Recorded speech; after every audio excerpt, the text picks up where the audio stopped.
एल्विश की एंट्री से सिस्टम हिल गया। सलमान सर किसी के लिए बायस नहीं थे, मुझे तो इस सीजन में बिल्कुल नहीं लगा। जब ये सलमान कहता है कि no matter what this will be known as the season of Pooja Bhatt, और अच्छे अच्छों की बैंड बजाते हो तो मुझे लगता है मैं असली विनर हूँ। किसी को अगर मैं अकेले में नहीं मिलूंगी क्योंकि मेरा कनेक्शन नहीं है, प्रोबेबली वुड बी मनीषा।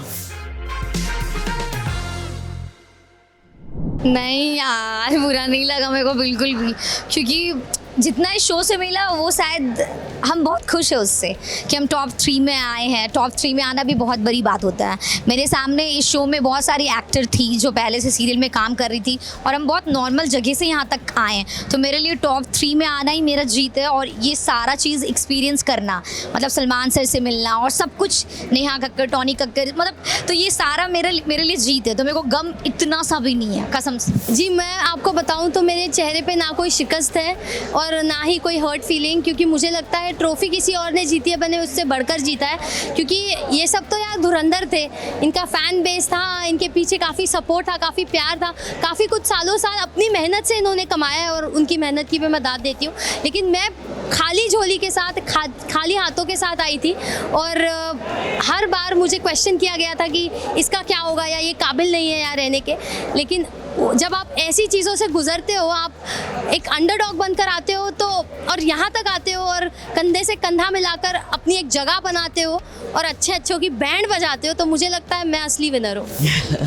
नहीं, जब ये बिग बॉस ने कहा आज के जब ये हमारी फैमिलीज़ के वीडियोस दिखाए गए और भट्ट साहब ने कहा था I am proud of you, और मगर जब बिग बॉस की आवाज़ आई कि पूजा, नॉट ओनली भट्ट साहब, I am also proud of you, I don't think कि मैंने उन्हें किसी और कंटेस्टेंट को ये कहते हुए सुना। एंड जब ये सलमान कहता है कि no matter what this will be known as the season of Pooja Bhatt, I think that for me that is victory. और I've had my wins, I've had my losses. Journeys मेरे लिए ज़्यादा important है destination से।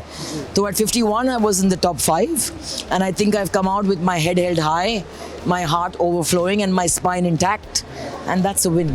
हाँ, हम बहुत खुश है कि एल्विस जीता है, क्योंकि एल्विस ऐसा पर्सनालिटी, एक बार हम अभिषेक को बोले थे जब एल्विस आया था, मतलब हम ऐसी इंटरटेनर है कि मेरे को ना अपनी बातों पे हंसी आता है। एक होता ना कि बड़े से बड़े कॉमेडियन आ गए पर मेरे को जल्दी हंसी नहीं आता है, बट एल्विस की हर बात में मेरे को हंसी आता। तो मैं अभिषेक को बोले थे यार ये ऐसा बंदा है ना कि मुझे हंसाना बहुत मुश्किल है, बट वो मुझे भी हंसा दिया, मतलब बंदे में बात है।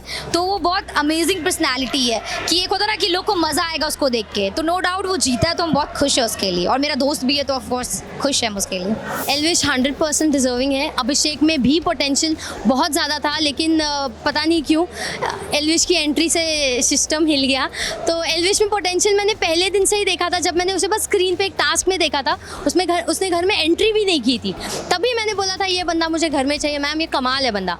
और धीरे धीरे मैं समझ चुकी थी कि विनर यही बनेगा, मैंने प्रेडिक्ट कर ली थी वो बात। और एल्विश को हमेशा मैंने पॉजिटिविटी, रिस्पेक्ट और सपोर्ट दिया था पूरे सीजन में। आप देखिए मैंने कभी सामने से जाके कोई पहल नहीं की या कोई झगड़ा नहीं किया उससे, क्योंकि उसने मुझे कभी कोई नेगेटिविटी दी नहीं। हाँ, वो थोड़ा भटका और उसने अपने इन्फ्लुएंस में आके मुझे थोड़ा जज कर लिया, बट दिल का बहुत बड़ा इंसान है और गिल्ट महसूस हुआ उसे, और इससे बड़ी बात कोई नहीं है। निष्पाक है यार, दिल दरिया है उसका, सच्ची बहुत अच्छा इंसान है। नहीं, बिल्कुल नहीं, सलमान सर किसी के लिए बायस नहीं थे, मुझे तो इस सीज़न में बिल्कुल नहीं लगा। और अगर वो किसी को वीकेंड के वार पे आके डांट रहे हैं तो कहीं ना कहीं वो डांटते भी उसको ही है जिसमें बात होती है, जो शो के लिए इंपॉर्टेंट है। अगर वो मुझे आगे समझा रहे हैं या अभिषेक को या एल्विस को, तो शायद हम लोग कुछ वैसा कर रहे हैं जो शो में मायने ही नहीं रखता है, उनको क्या ही समझाया जाएगा। तो हम हमेशा सलमान सर को भी उनकी कही बातों को पॉजिटिव वे में लेते हैं, और मुझे कभी ऐसे सलमान सर बायस नहीं लगे। बिल्कुल नहीं बायस किस हिसाब से। सलमान सर को मेरे पिताजी तब से जानते हैं जब से सलमान सर एक टीनेजर थे, और अगर उनको बायस रहना होता तो वो सबसे ज़्यादा सपोर्टिव मेरी तरफ होते। जबकि आपने देखा है मुझे तो झाड़ा है उन्होंने, जब जब मौका मिला है और जब जब मैंने गलतियाँ की है मुझे आकर टोका है और सुनाया है, लाइक अ गॉड फादर फिगर।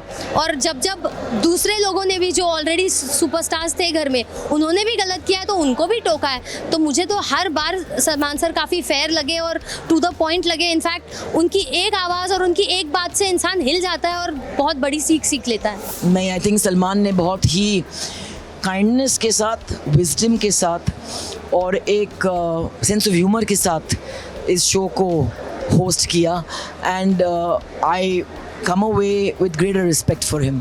तो I think कि हम सबको उन्होंने सुनाया जब भी उनको सुनाना था. And I saw a new Salman. Because मैं जानती हूँ उसको सालों से, बट एक नया फैसेट मैंने डिस्कवर किया उनके बारे में कि वो बातें सुनते हैं. और उन्होंने कहा कि मुझे कोई मुद्दे मिलते ही नहीं थे क्योंकि वो बोलते थे पूजा ने ऑलरेडी ये बात कर ली, पूजा ने ऑलरेडी बात कर ली. And I think it was the cleanest house in a long time. So I think that it's a great journey. देखिए, मिलना तो ऑफ कोर्स हम अभिषेक और एल्विस दोनों को चाहेंगे, और ना मिलना ऐसे मेरे दिल में ऐसे किसी के लिए कुछ नहीं है सच कि ना मिलना चाहेंगे.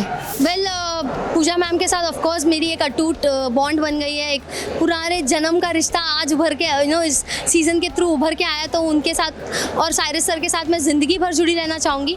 और जिनसे साथ नहीं रखना चाहूँगी वो आलिया होगी, क्योंकि मुझे उनमें काफ़ी इविलनेस दिखाई दी पहले हफ्ते से, और मैंने अर्ली टाइम्स में ही अपने आप को उनसे डिस्टेंट कर लिया. अब मैं फेस रीडर हूँ यार, मुझे जिस चीज़ की वाइब आती है मैं बोल देती हूँ. हर चीज़ का एक्सप्लेनेशन कैसे दूँ, वाइब ही सब कुछ है मेरे लिए. जी देखिए, दोस्ती है तो मेरी बनी है जैड के साथ में. हमारा झगड़ा भी हुआ था, but he will be my friend for life. So will Avinash. Bebinca is जैसे मैंने अपने आप को कहा कि मैं सिंगल औरत हूँ, मेरे बच्चों की कोई रिस्पॉन्सिबिलिटी नहीं है. I will lead my life like a single woman. Universe ने कहा अच्छा यहाँ आइए, ये मिलिए बेबिका से.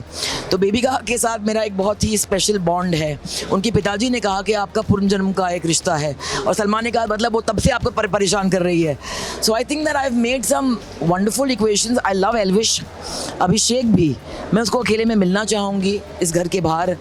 शायद अगर किसी को अगर मैं अकेले में नहीं मिलूँगी क्योंकि मेरा कनेक्शन नहीं है, प्रॉबेबली वुड बी मनीषा या उसके पहले वाले कंटेस्टेंट्स जो गए हैं एक हफ्ते के अंदर, मतलब the ones who came in the first few weeks, चाहे वो जो भी पलक और आकांक्षा और जो भी होगा, उनके साथ कनेक्शन बना नहीं. But I think that Manisha के लिए भी मेरा बहुत अफेक्शन है, but one on one there is no connect because frequency थोड़ी अलग है. मेरा ये मानना है कि सबसे पहले हम मंदिर जाएंगे पूजा करने के लिए, क्योंकि 2 महीने से मेरा पूजा पाठ सब छूट गया और भगवान ने मुझे इतना सब कुछ दिया. तो सबसे पहले हम भगवान जी को थैंक यू बोलना चाहेंगे, मंदिर जाके पूजा करना चाहेंगे. मैं घर वालों के साथ बहुत सारा वक्त बिताना चाहती हूँ और अपने डॉग की केयर करना चाहती हूँ. वो बीमार है तो मेरे दिमाग में वही कंसर्न चल रहा है, मुझे घर जाना है. घर जाके अपने 4 अडॉप्टेड कैट्स के साथ में, मेरे जेन मास्टर्स के साथ टाइम बिताना चाहती हूँ. अपने खुद के बाथरूम को साफ़ करना चाहती हूँ, अपने खुद के बेडरूम में थोड़ा एंजॉय करना चाहती हूँ. और फिर मेरे फार्म पे, जहाँ पे मेरा एक आदिवासी गांव है, जो मेरे चीयर लीडर्स रहे हैं, मेरे स्टाफ के साथ में मैं सेलिब्रेट करूँगी, क्योंकि वो अपने घर छोड़ के मेरा घर देख रहे थे. मैं बिग बॉस के घर में जा पाई. So I am just going to go out there and live life and do simple things जो शायद बहुत बोरिंग लगेंगे लोग के लिए, मगर वो लग्जरी आइटम्स है आज के दौर में. नहीं, सच में प्यार नहीं था, क्योंकि हम मस्ती मजाक करते थे, फ्लर्टिंग करते थे, बट आई नो कि उसकी बाहर गर्लफ्रेंड है, तो इसीलिए कभी वो चुम्मा वाला भी होता था तो कभी हम उसको देते नहीं थे, क्योंकि मेरे को उसको चिढ़ाने में मज़ा आता था, क्योंकि वो लड़का हो के उसको ऐसे टच करो तो ये करता था, तो बहुत फनी लगता था कि यार लड़का हो के लड़की से डरता है. तो मेरा इंटेंशन कभी भी प्यार वाला था नहीं, क्योंकि अगर प्यार होता तो मुँह पे ही बोल देते. और ऑब्वियसली बात है उसकी गर्लफ्रेंड भी है, तो ऐसे में फिर मेरे को ये सही नहीं लगता कि किसी कोई ऑलरेडी कमिटेड है तो उसको क्या करना. हाँ, गुस्से पर कंट्रोल, क्योंकि मैंने आपा खोया है और सबसे ज़्यादा अभिषेक के साथ आपा खोया है, और उसने भी अपना आपा मेरे साथ. पता नहीं, हम ना अजीब है, मतलब किसी पाताल लोक से उभरे हुए 2 दानव हैं हम, और एक दूसरे पे ट्रिगर कर देते, एक बटन ट्रिगर कर देते हैं एक दूसरे का.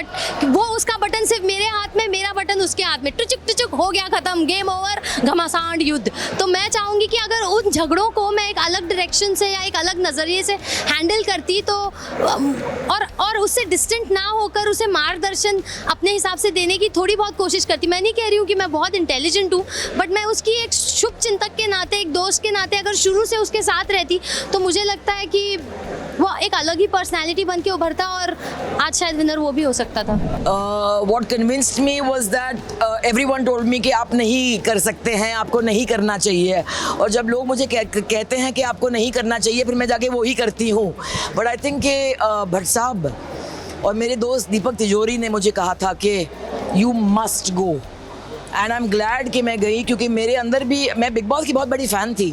मेरे भाई भी गए थे बिग बॉस के सीज़न पे, और इनफैक्ट बिग बॉस ने मुझे बहुत कुछ ऑलरेडी दिया है. सनी लियोनी को मैंने बिग बॉस के थ्रू ही साइन की थी. बट हाँ, एक फीलिंग आई थी लास्ट 2-3 साल में कि ये शो जो है थोड़ा अभी एक बैरियर क्रॉस कर रहा है। लोग जो हैं थोड़े रफ हो जाते हैं, हाश हो जाते हैं, जाके आपको अपने आप को जलील करना पड़ता है खामोखाम। बट आई थिंक कि अंदर जाके ये साबित हुआ है, और मैंने फर्स्ट हैंड एक्सपीरियंस की कि गेम आपको जलील नहीं करता है। गेम आपके सामने एक सिचुएशन डालता है और आपके ऊपर है कि आप उस सिचुएशन को कैसे हैंडल करें। तो आई थिंक कि आई अंडरस्टूड कि बिग बॉस के घर में नहीं, सिर्फ दुनिया में इंसानियत की जगह है। जैसे मनीषा रानी ने कहा कि ये घर में इंसानियत कुछ ज़्यादा है, और आज हम ऐसे दौर में जी रहे हैं जहाँ पे मॉरल्स, इंसानियत, प्यार, ये सारे बहुत ओल्ड फैशन या आउटडेटेड टर्म्स लोग कहते हैं कि है, बट वो नहीं है। And I think that I have had a wonderful journey, because मैं गई बिना कोई प्री कंसीव नोशंस के। मुझे पता था कि I am going straight into the fire. 200 cameras plus के पीछे के सामने आप छिप नहीं सकते हैं, बिना कोई इमोशनल मेकअप, बिना कोई फिजिकल मेकअप। ये जो आप हैं वैसे ही आप दिखेंगे। Your worst and your best sides will come out there. मेरे लिए एक बैप्टिज्म ऑफ फायर ये जर्नी रहा है।